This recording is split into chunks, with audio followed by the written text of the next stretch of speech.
ചെയ്തു കഴിഞ്ഞു. ഷോർട്ട് മൂവിയാണോ അല്ലാതെ മൂവി ദയാവത് കൊണ്ട് വന്നത് ഒരുപാട് സന്തോഷമുണ്ട്. പ്രേക്ഷകരൊക്കെ എങ്ങനെ ഇതിനെ കുറിച്ച് അഭിപ്രായങ്ങൾ പറയുന്നുണ്ടോ? എങ്ങനെയാണ് നേരിട്ടും അല്ലാതെയൊക്കെ എങ്ങനെ അറിയിക്കുന്നുണ്ടോ? നേരിട്ട് അഭിപ്രായം പറയുന്നുണ്ട്, അടിപൊളിയാന്ന് പറയുന്നുണ്ട്. കമന്റ് ബോക്സിലും വരുന്നുണ്ട്, കമന്റ് ആയിട്ട് ഇത് വരുന്നുണ്ട്. പോസിറ്റീവ് ഉണ്ട്, നെഗറ്റീവ് ഉണ്ട്, രണ്ടും ഉണ്ട്. നെഗറ്റീവിനെ എങ്ങനെയാണ് നോക്കിക്കാണുന്നത്?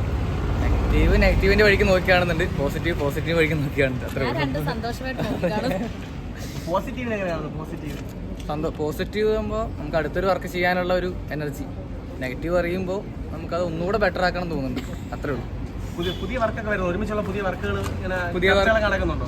നടക്കുന്നുണ്ട്. ഇപ്പോൾ ഇന്നലെ ഒരു ഷോർട്ട് ഫിലിമും ഒരു ആൽബം ചെയ്തിട്ടാണ് വന്നത്.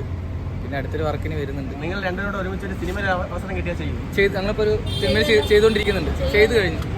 ഷോർട്ട് മൂവിയാണോ അല്ലാതെ മൂവി ദയാവത് എന്നുള്ള മൂവി ചെയ്തതാണ്. പിന്നെ ഇപ്പോൾ ഒരു ഇന്നലെ മീറ്റിംഗ് ഒരു ഡയറക്ടർ സാർ വിളിച്ചിട്ടുണ്ടായിരുന്നു. അപ്പോൾ ബിജു മേനൊക്കെയാണ് നായികയായിട്ട് വരുന്നത്. അപ്പോൾ അതിൻ്റേതായിട്ടുള്ള പ്ലാനിങ് നടന്നുകൊണ്ടിരിക്കുന്നത്. ബിജു മേനൻ